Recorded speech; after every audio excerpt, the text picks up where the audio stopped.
Welcome everybody for today's webinar. I'd like to give you an introduction to SeeSAR 6.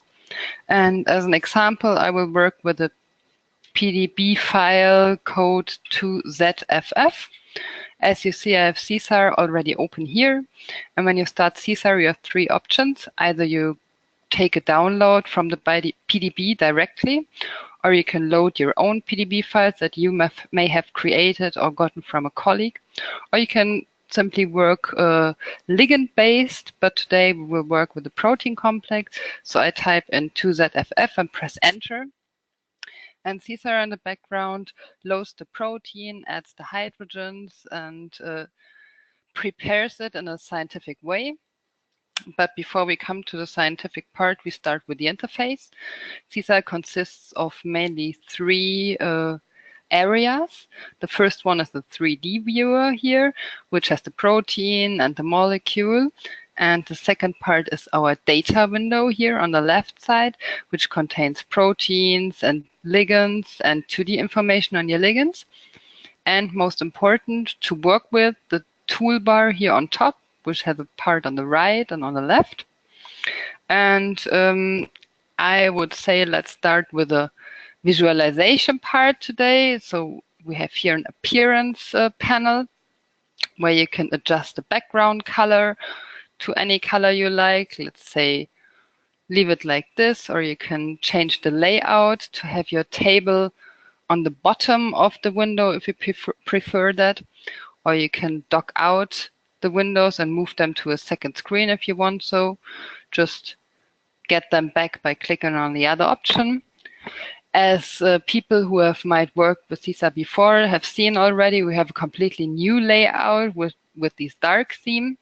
But we know that if you use a projector, for example, it's better if you have a bright color, so you can switch from bright to dark here with this option. And since we've heard from a few customers that they are colorblind, we added a colorblind mode here. Normally we use a traffic light system where green is good and red is bad and orange is the middle. If you activate this mode, blue is good now and red is bad. So you can better discriminate if you're colorblind. So I leave it on the default settings, and hope you have learned two things now, which are the most important of SeeSAR. So if you leave after this message now, you know the most important. Part one is whatever is activated is marked with a blue line underneath the button. And the second most important lesson is, you see whenever I mouse over any button or icon, a small message appears underneath that tells you exactly what this icon does. So if you forget whatever I said today, you can just recover it by mouse overing the buttons. So, but now let's start with the data window now. You see here's all the data stored, which comes from your PDB file, and it's separated into two different tabs, the protein tab and the molecule tab. You see with the blue bar, the protein tab is active now. The molecule part is empty, as I did not load any molecules yet. So I go back to the protein window, and I have here my protein is 2ZFF that I've loaded. And in the box underneath, I see the bound ligands, which is in this case 1. And if you see, if I click on it, the 3D view adopts already, and the spheres appear. As you do not know what I have loaded here, you can cheat with the PDB info and see, aha, I've loaded a blood clotting hydrolase inhibitor. It's a thrombin inhibitor, which you see here. If you want to know more, you can just take the link and go to the RSDB and see more about the structure. And what I find pretty important is that you get an information about the resolution here. But that's not the most important part. We want to start working with that ligand. And to work with the ligand, we enter the ligand menu. This is something new already as well. Every molecule or every protein has its own menu that acts only on this individual molecule. And what we do is to click on that icon to copy the protein ligand to the molecule table. You see here this yellow mark indicated me that this has worked. And this one is reminding me that no binding site has been determined so far. This is the most important difference between the protein tab and the molecule tab. In the protein tab, every ligand has its own binding site as it is at the position where it has been crystallized. In the molecule tab, we define a common binding site for all inhibitors there, which makes working with them much faster as the binding site does not need to be computed new every time. So the yellow indication here tells me I have to define one. So I click on this dialog, and you see the main menu, which was here before, is now replaced with the binding site menu.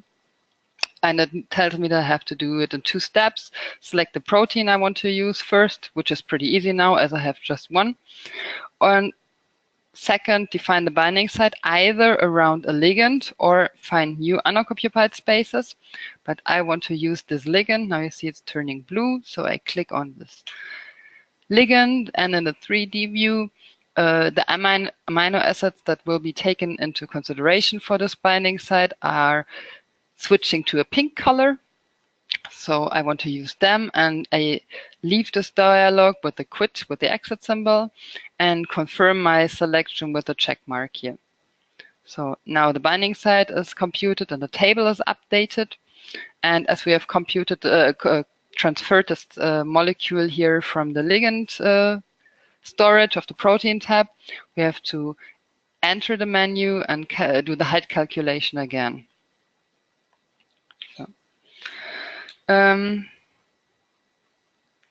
As you saw already, there are a lot of options here under this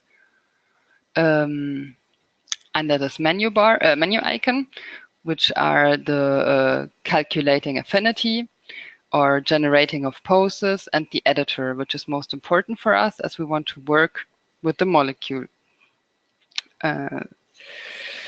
So we enter the editor. No, first we inspect the binding mode of the ligand here. We press the space key to zoom in. But now I would say the view is pretty crowded at the moment. So we enter the appearance visualization settings here, where you can toggle on and off different parts of the 3D view. The first one you can toggle on and off are these height coronas or torsion coloring. Torsion coloring is pretty important if you want to see if your molecule is in a relaxed position or if it's distorted.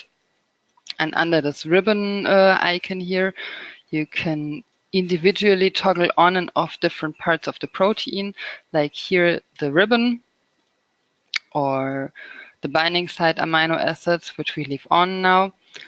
The ligand, which is coming from the PDB, which you see here in gray a bit underneath, which we toggle off now, or waters and metals. So we leave the view like this, and you saw already these height coronas, and these mean the contribution that this atom which is underneath is giving to your estimated affinity. So this error bar which you're seeing here, which predicts that this inhibitor is in a high nanomolar to micromolar affinity area, is consisting of all the individual contributions of each atom, which are depicted by the coronas. Green means, of course, a favorable contribution. Red means a negative contribution to this affinity. And if you want to find out why this atom is giving you a contribution like this, you can go to the to the mouse mode box and add a label to just click on it. Then your mouse cursor has changed a bit. Then you click on the atom you want to investigate, like this one. And you see, you get a desolvation penalty as you bury a carbon into a binding site, but you get interaction contributions. And if you click on this small I, you can see a highlighting of the amino acids or residues which are interacting with the atom, and can directly understand how this contribution is coming from. Same works for the red colored spheres. If you click here and click on the eye, you see that you're covering a carbonyl with a carbon, so unhappy at this position. So I can remove the label here again. And what we want to do now is to edit this molecule. We want to work with it. So I go back to the menu here and open the editor. The editor is again opening here on the top left side and replacing my main menu, and is giving me some options. But before I can use any of these options, you have to learn our mantra number 1. First select, then act. So before you can add an atom to any position, you have to select the position where you want to add the atom.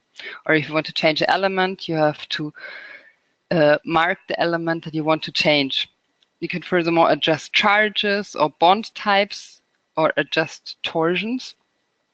And what we want to do now is to remove this red sphere. You have seen here this atom has a big red sphere, and we want to change the interaction this atom is making. You have seen that this carbon is covering some very polar parts of the binding site. So I want to change this.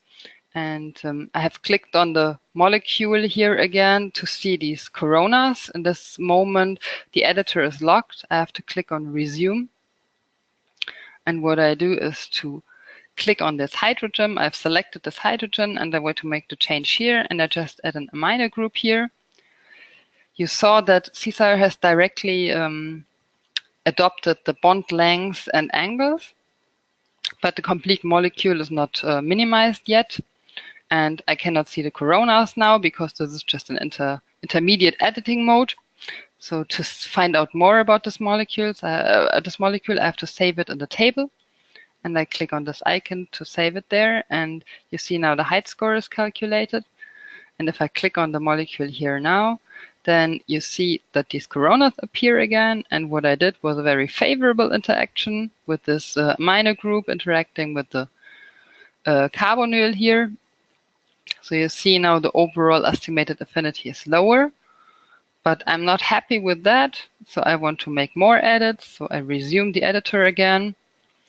And what I want to turn now on is the visualization of unoccupied space in the binding site. If I activate this guy, then you see that this gray fog is appearing here. Oops, I wanted to remove the dialog, sorry. I adjust the background color now to make it better to see for you now. So you see here this gray fog is indicating where there's more space for optimization in my binding site. And I see a lot of space here in the deep area around. Maybe to see it even better, I turn on the surface, which shows you that here's a lot of unoccupied space down there. And I want to add something there. So I select again this hydrogen, change the element type to carbon, and bring this molecule back to the table to see more. If this was a good change or not. Well, at least a bit better. And I want to leave it like this. And to bring my molecules back to the molecule table, as we are now in the editor table, I quit the editor here and keep them with me. If I would have found that all of these were not so beautiful molecules, I could have discarded them with the X. But I want to keep them now to see what's happening here in the table. As you have seen maybe during the editing, you see all hydrogens on the molecule, but now you see only the interacting or terminal hydrogens on amino acids. And one thing I have not told you before as well is I showed you that this menu here is always working on the individual molecule. On the top of the table, you have somewhat the same and some more, and those all act on all of the molecules. Let's say this is the individualization of your molecule or optimization you wanted to make. Then you can save your molecule to SD files. And let's say this is the guy you like the most. You can mark him as a favorite and save this favorite to an SD file to the position of the computer where you want to do it. So Another feature we integrated so far is, which is new, that you can send your molecules to StarDrop. If you have Optirium software, then you can take the molecule from here and send it to StarDrop, which I can not show you now at the moment. I'm sorry.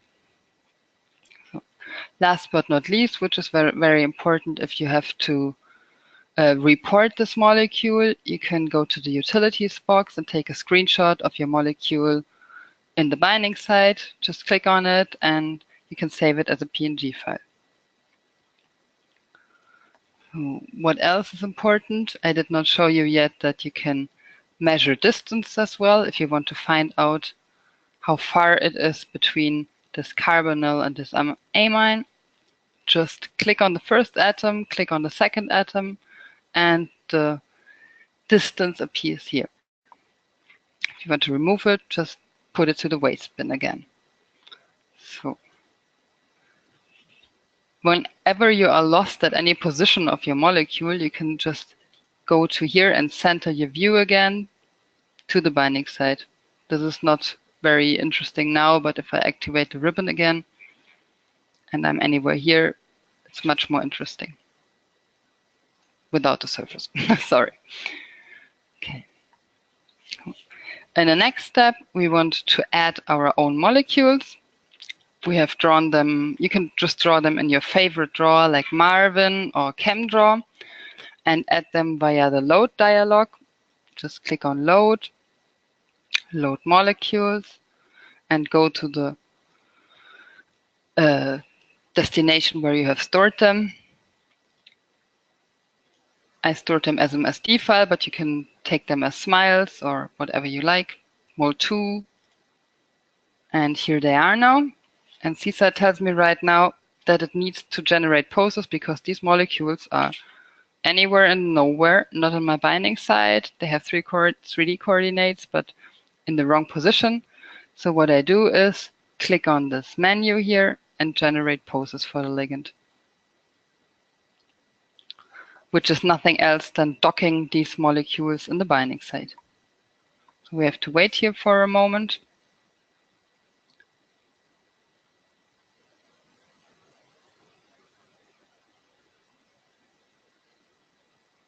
I didn't know it would take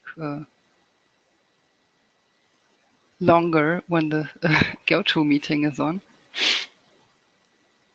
So, and these are now docked into the binding site. Now you see they are in the binding site. I turn off the ribbon again as this is confusing a bit. And this fog. So, but they are in the binding site now, but they still do not have these coronas around, which tell you about affinity, and there's no affinity here in the table. So what you can do again is click here on the thumb up to estimate the affinity. But as I told you, you can do this for the whole table with the button here.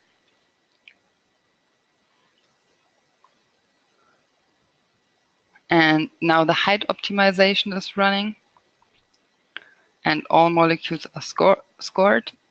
As you see, some of them could have not been optimized as the optimization pose went off further than 2 angstrom, but some survived, and you can analyze here how they bind and how the contributions of the atoms are. And normally you want to inspect poses in comparison to your crystallized ligand. So you go back to the crystallized ligand and click in the eye and toggle it as a reference. You see now the table is here underlaid with a purple color, and the ligand normally turns purple as well. And if you click on the second one, you see it in purple color in the background to get a comparison if the docking mode is useful for you in the same position like the ligand that you have crystallized, or if it is at a different position, if you find it reasonable or not. So if you would have, let's do this for this other molecule again and for the third molecule in the end. SeeSAR is creating for you 10 poses per molecule by default. And so we would have 30, but now I would say in question of time, we just stop after the second ligand.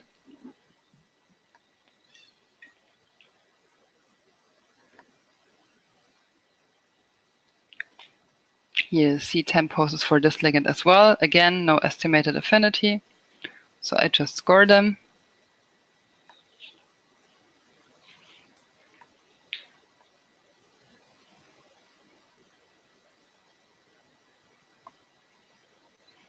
And see the other affinities again in comparison to the bound ligand. So sometimes if all this is getting very crowded because you have now 10 poses per molecule, you can use filters, which are accessed via this icon here. The filter dialog is opening up at the right side of the table.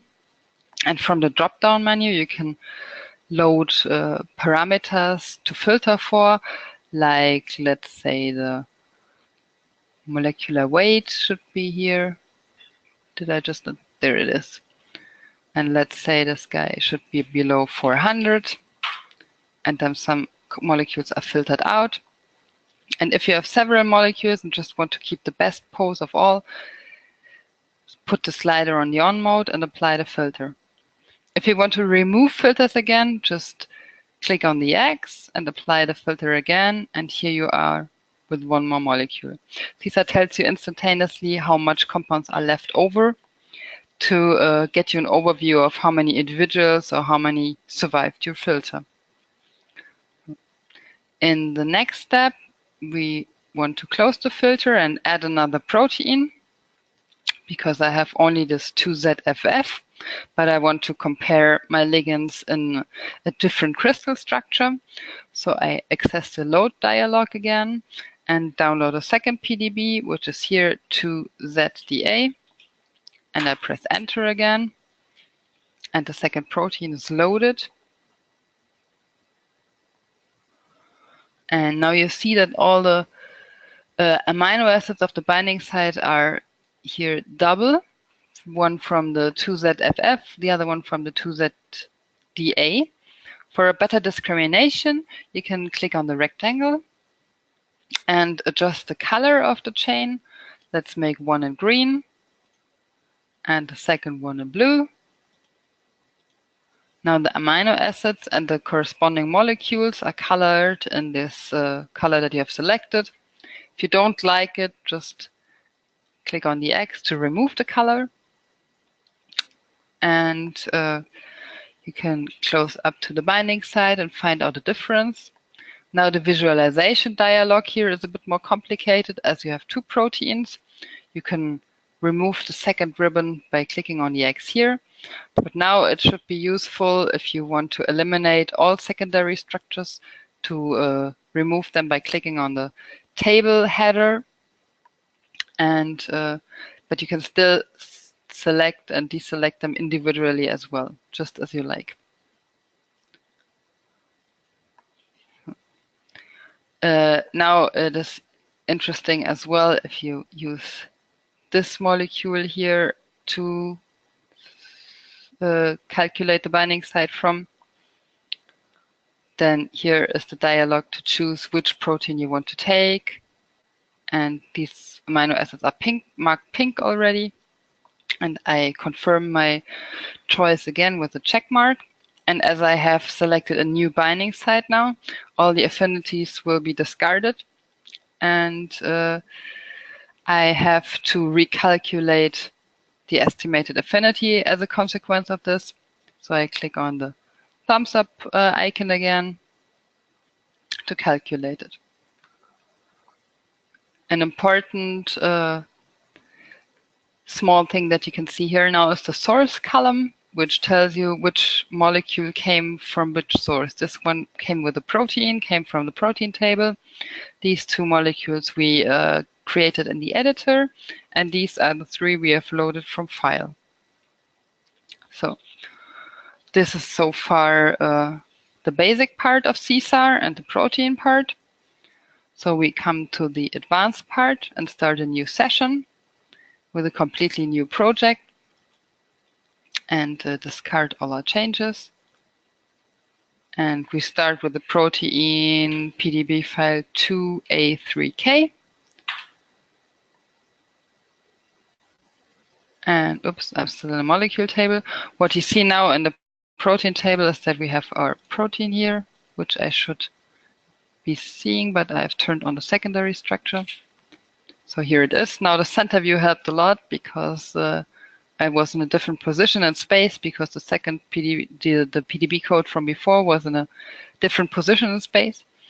And now I see that I have my protein ligand here, but it's not listed in the ligand table. So what's gone wrong here is that the crystallographer who created this file has marked the molecule, the ligand, as a part of the protein.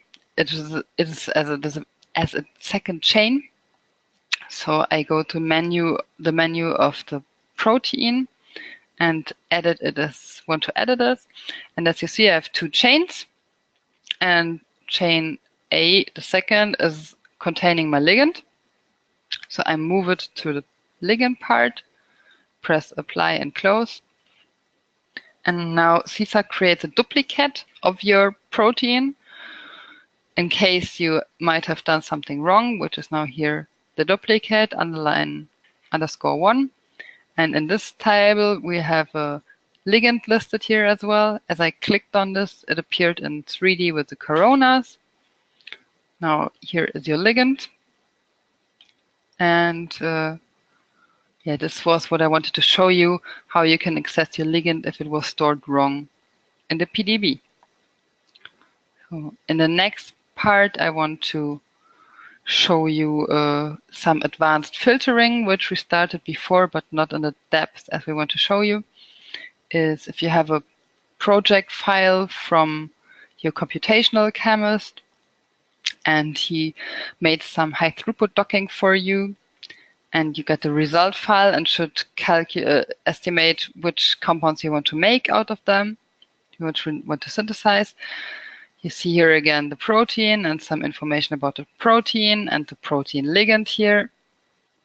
And in the molecules table are a lot of entries. If I scroll down to the end, there are 327 ligands all docked.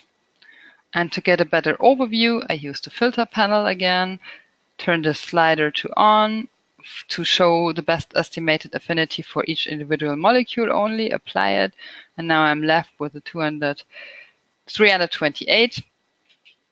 And if I want to analyze them, I clean up my 3D view again. And what I want to do is to mark the molecule as a reference that was used as a reference, but where is it? I know that my computational chemist has marked it as a favorite, so I filter for my favorites only and see that only one compound is left over, which is the co-crystallized ligand. So I mark this guy as a reference and remove this filter again and apply them. So I'm left with all the 300 compounds, and I can now inspect them one after each other by just clicking through a table. But what we want to see, of course, first are the molecules with the good affinity. So we sort the table by clicking on the header, and now SeeSAR sorted all your molecules automatically for the best estimated affinity. What we see now here is the compound with the best affinity from the screening. And you can always inspect it in 2D as well. This is going analogously. Whenever you go to the next molecule, the 2D view adopts instantaneously.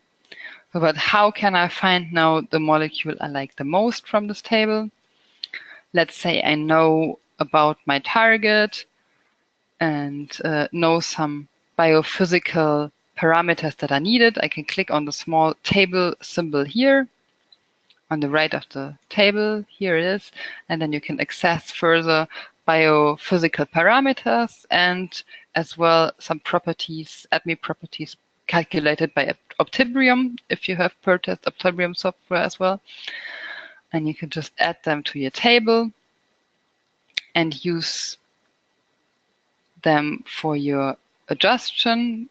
For example, if you want to filter for all molecules with molecular weight below 440. I've left some already, and what I want to have as well are only molecules which have more than 7 H bonds, because these are huge. So I still have, oh no, sorry, this is less than 7. What I want to have is more than 7. So I'm left with 125.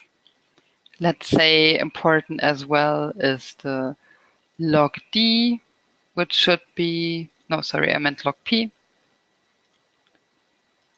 which should be below 2 to make my compounds more synthesizable or soluble. So I'm now left with a top list of 14, which I want to have a closer look to. And if I have chosen that this one is pretty interesting for the synthesis and I want to leave a note for my colleague, I can either mark it as a favorite if this is my favorite molecule, or add a note for people later on, like this is the compound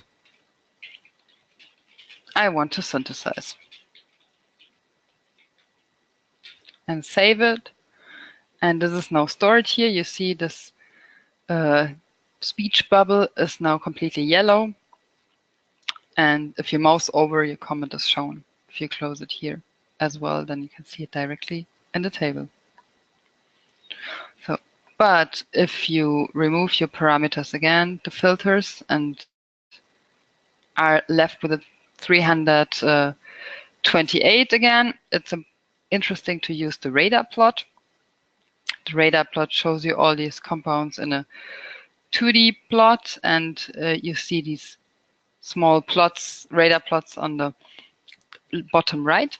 If you mouse over them, then they grow, and you can access the settings here, which is more or less visualization help for you to find those which are in the area that you are most interested of. Let's say you are interested on molecules between 330 and 450. Then the green area has moved to here. You can either adjust the scale or adjust the green part that you are wanting to see. Let's say the log P scale should stop at 3. Then the scale is adjusting. Your TPSA should not be above 180, but all those you like should be below 116. And you can add, of course, more things, like let's say you do not want to have more than 50 aromatic atoms, but 18 are in the area that you like. Just add all those values that you like and press apply and close. And these areas are instantaneously adapting to the values that you like the most. And you can see on the first view if these molecules are in the areas for your drug target that you want to work on. Okay, I guess I'm done, Markus.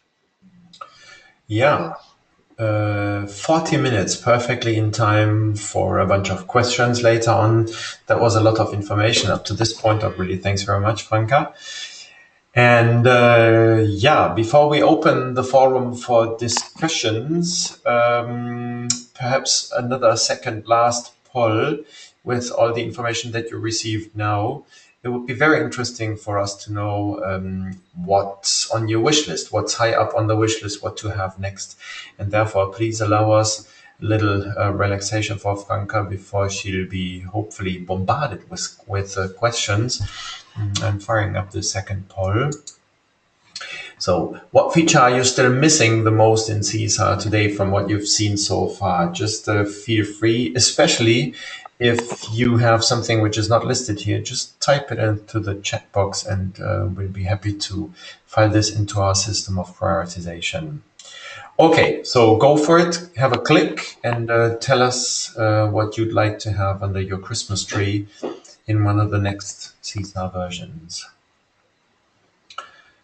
Don't be shy, 30, 40%, have a click, 50, very interesting.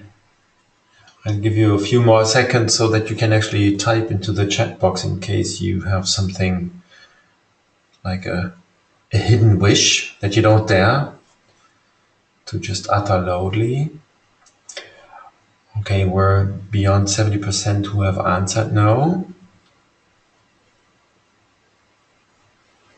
Okay, I'm going to close in 5, 4, 3, 2, 1, 0 seconds. Thanks very much. That was 80%. And because we are not going to keep this secret, I just convey the results right here. So here we go. The winner is more ligand-based design. Yes, I think that's an obvious wish to have, whereas SeeSAR currently comes and has its anamnesis in the structure-based field. Obviously, there is still a lot of air above us for more ligand-based design, superposition, etc. But also the covalent Dockers are still pretty active here. That's very interesting. Pocket exploration, yeah, one of my personal favorites here. Better filtering options for substructures. And 4% more secrets. Actually, from what I see, I don't have anything in the chat box so far. But never mind, you can also follow up with us in due course later on. Okay, so I'm going to close this poll. Thanks very much to all of you who clicked. And I open the forum for questions. And first question has already popped in here. Okay, what's the functionality link between Optibrium StarDrop software and SeeSAR, and how would you use it? Franka, do you want to comment? If not, please feel free to play the ball back anytime and we can answer this jointly. There is no problem. Yeah. StarDrop is a software from Optibrium that is perfect to build your ADME models or do ADME modeling and multi-parameter optimization. And from Optibrium, we have integrated already these parameters that you can just use, but you cannot build your own models. To do so, you still have to purchase StarDrop.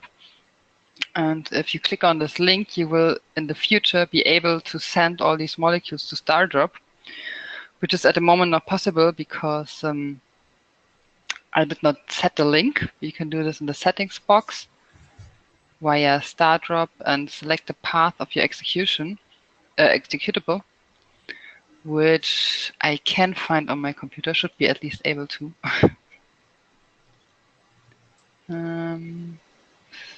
I saw it. So further deep down a little bit. Yeah, there it is. And no, StarDrop. So I have to say at this point that StarDrop and SeeSAR, Optibrium guys, are just before their release, so this is not official from their side yet. But when it will be, the executable should be found automatically by SeeSAR. I apply and close this now. So it works now if I bring my favorite to StarDrop, but it's not taking the data because I have the old StarDrop version. So I cannot show you this at the moment, but I'm sure as soon as the Optibrium guys are doing their release, which should be next week, Markus, are you knowing it? I don't know by heart exactly. Yeah, once it's done, it's done. I'm pretty sure it will be. They said beginning of July, so I think it will be next week. And then you can build your own models and use StarDrop and send the molecules back to SeeSAR if you want to dock them to the binding site, for example. But I cannot show you in detail now as I don't have the new StarDrop already. Okay. Thanks very much. So we have actually Giri popping in here from Zastra, who is not only the distributor of our biosolvity software in India, but who is also responsible for the Optibrium sales in India. And he makes us very optimistic that it's really going to be the next few days. So we're really standing immediately in front of this release. And of course, you will be notified as soon as this is done and out there. So this was Barbara's question. The next one is a question that Ulrike raised. I wonder about the water treatment in the pocket. Perhaps I can just quickly jump in there. So yeah, you're the expert on that. You should.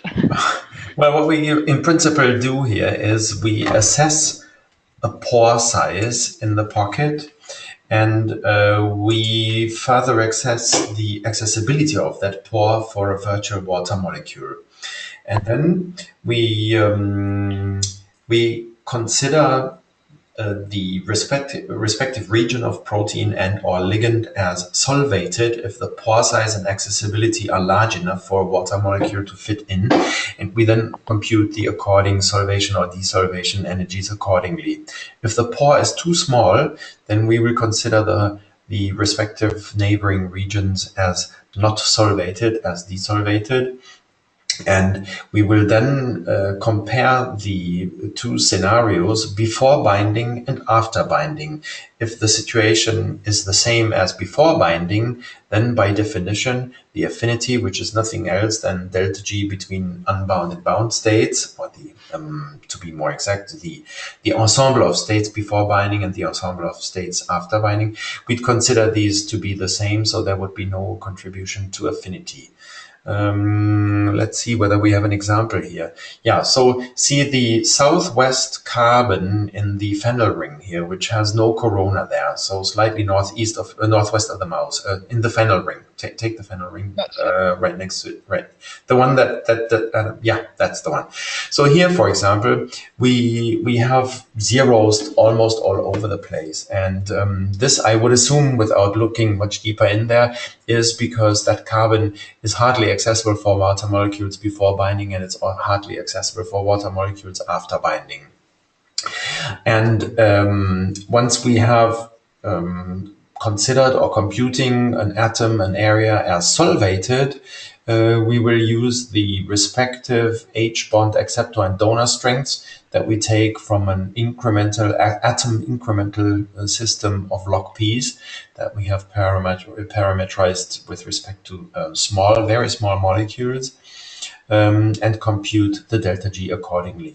So there's a little bit of mathematics involved behind from going from a log P system towards an energy, but all this is published in a paper by, for example, Gudrun Lange and Ingo Reulecke, which we'd be happy to share on demand. Just write us a quick email in the chat box, and then we'll send the pointer out.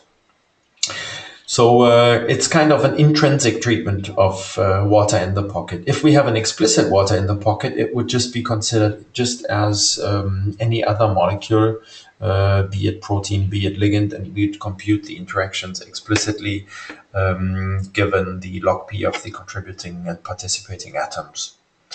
So hopefully I explained this in an understandable way. If not, Ulrike, just feel free to ping again here in the chat box, and I'll try to come from a different perspective.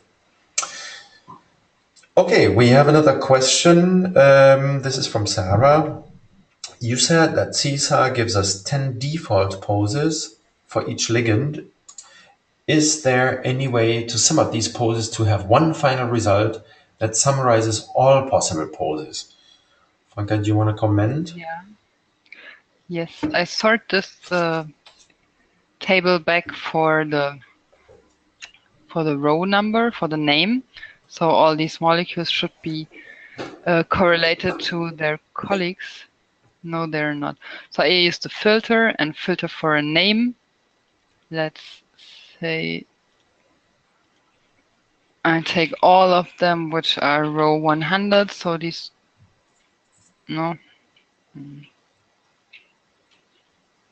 it's too many. I should sort for the entry. This is how they came in. No, there is still not. Okay, so I go back to the name. But they are not sorted, am I wrong? What did I do wrong, Marcus? Do you know? I want to see all that are row 150, for example. That should be all from one family. Yeah, you could go for the filtering by name. I did. Compound name contains. Okay. Compound name. Let's say row 150. There's still one. But the answer would be... you have this thing activated underneath. There it is. Yeah, there you go. There we go. That's the problem. So try again. So just for those people who could not follow here, we have in the lower right, so slightly below Franka, where Franka is currently typing, there is something which is a filter to just take the best representative of multiple ligands. Yeah. For identical molecules, show the best estimated affinity. Franka? Yeah. So I've accidentally turned it on, which I did not want. So now I have all 150 molecules, which are all the same, but in different docking poses. And what you want to see is an overlay of them. What you can do is mark them all as your favorites and go to the top of the table and toggle all of them on. And now we have all of them overlaid over each other. But the coronas are only left for the one that you have selected. So if I go through them, it should...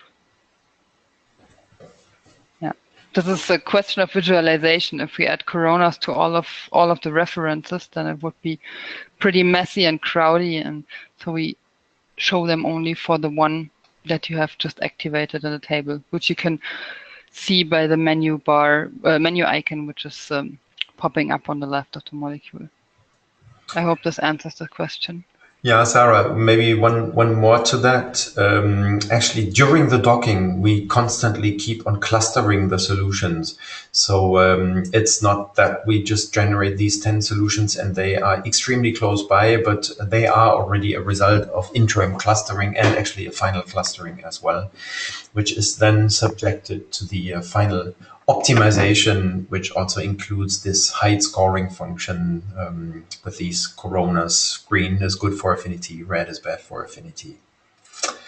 Okay, so we have another question from Nikolai. Is it possible to use software for docking between small molecules and DNA, for example? So maybe I jump in here straight away. The Docker uses a scoring function during the pose generation, which is trimmed for speed. And so this has, how should I say, this has kind of knowledge from protein ligand complexes. But yes, we do have customers who have already utilized this docking to actually dock things into DNA. The good news is that height itself, the scoring function, has not been trained to any protein ligand complexes or the like. It's just based on these small molecules from which we have taken the log P values. So that means that intrinsically, by design, it is not limited to any system. So we have customers who already use it where in the context of RNA interactions. So nothing would vote against or speak against actually using it also in DNA small molecule interactions. It would be very interesting to hear about these results. So whenever you do that, please keep us posted, and we'd be happy to assist when you guys have setting this up. It's too late in the day. Okay, we have another question. The affinity score, how good or reliable is it when it's calculated by SeeSAR, and how has it been calculated? Second part of the question, is there any subfilter to remove pains containing compounds? So part number one, the affinity score, the height scoring, is now in the community since a few years. This is actually a result and an ongoingly improved result from a triangle project work with Hamburg University and notably very clever people at Bayer, a multi-million project now during the last 13 or so years. And essentially, the system uses as I mentioned before, a non-trained system that relies on atomic log p increments. Maybe let's see what I can type in the chat. So the scoring function is called hide, and you would have to Google for Reulecke and Lange et al. That's paper number 1. I hit return in a second, so you get it in the chat box. And the second one would be by Schneider, Lange et al.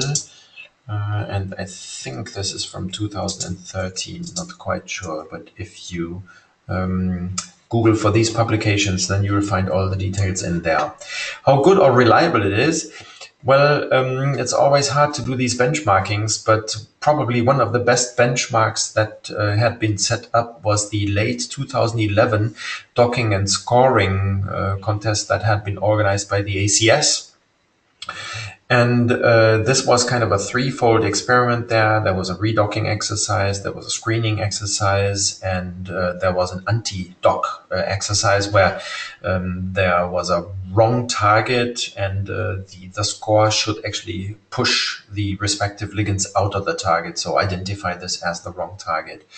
And in redocking, the combination of our docking and hide scoring ranked second. So we were second best there in this exercise. ICM was first there. And in screening, things were a little bit more difficult because everything was anonymized at the end, but we were definitely in the top 30% of them all. And in the third exercise, pretty much everyone failed. And it turned out in the end that the anti-target chosen was a homology model that had been modeled on the basis of the correct target. So that was almost an unsolvable setup that we had there. But in my opinion, what's best is just to try it out on your own problem. You'll be going really quickly, as hopefully Franka could convince you. So just load it in and get a go and get a feeling for whether you like what you see.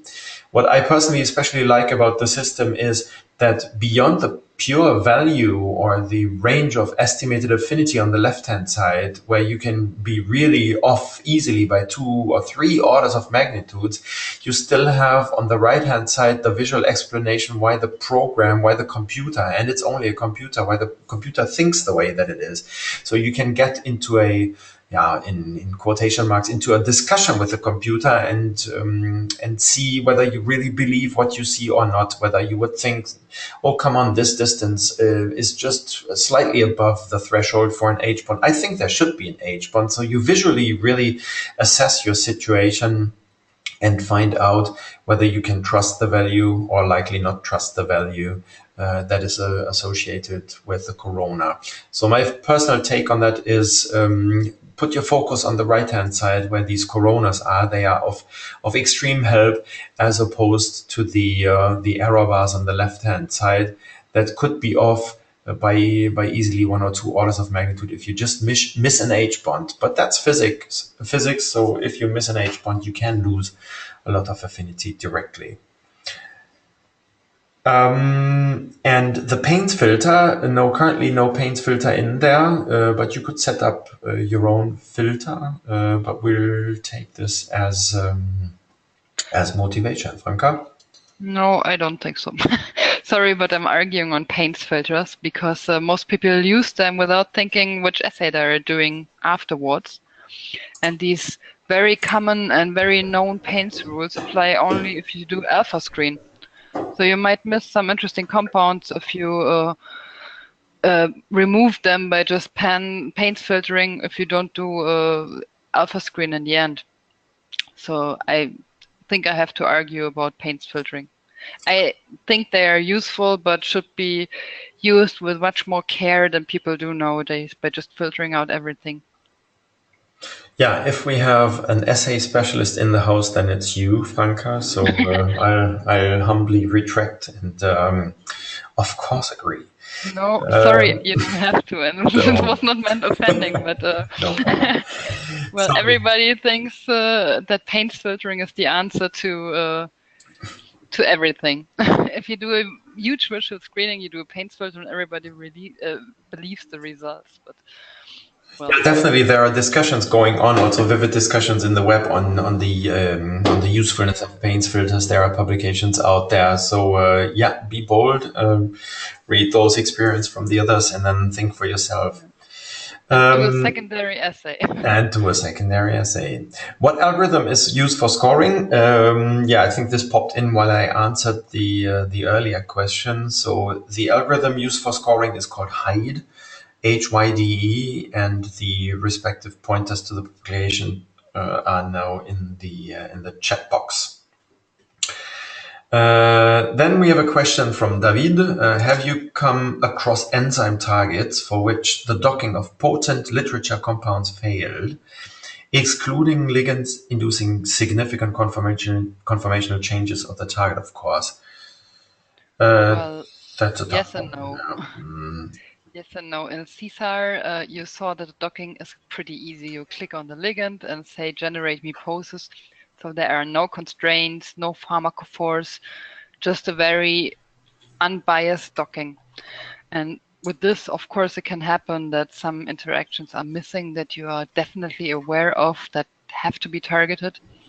But for this cases, I would recommend to use HYDE, LEADIT, another tool by us, where you can add pharmacophores and force the docking into a certain direction. Of course, only in the case that you are aware of certain interactions that have to match. Yeah, definitely LeadIt is the tool if it comes to more advanced docking and more guided docking, etc., which leads us to the last question here, 2 minutes after 5 o'clock in Germany. Is pharmacophore guided docking possible? Franka, do you want to comment on this one? Not in SeeSAR so far. Yeah, so that's really LeadIt's specialty. There you can define all sorts of anti-target information and interaction spheres with certain atom properties, etc.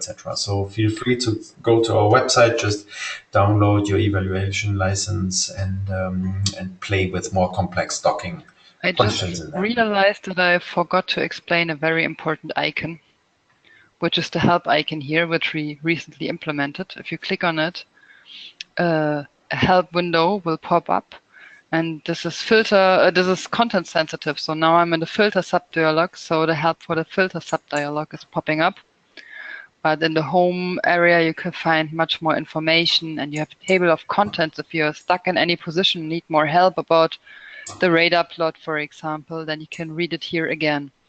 And we have links here to a beginner guide and to some tutorial movies and online help on our website. And you can find some more information here if you're looking for any more than what I've told, or if you forgot something, for example. Yeah. Okay. So 3 minutes past 5. I think we're good. No more questions currently popping in. We are not out of this world. Once this webinar has finished, please stay in touch with us. There is always contact@biosolveit.com for general questions, remarks, etc. And in case you are already using one of our products, there's always support@biosolveit.com awaiting for you. Please give us likes and comments on our social media. We are almost entirely paid by the amount of likes that we receive on Facebook and LinkedIn. Hello, this is just a joke. And with this, I think, yeah, we should thank you all again for staying awake, staying with us. And we look forward to hosting you for the next webinar, which we'll announce in due course. And yeah, I think we can wish you a very happy rest of the day wherever you are, and please stay with us. Franka, any last words from you? No, thank you for joining, and see you next time. Okay, bye bye everyone. Bye.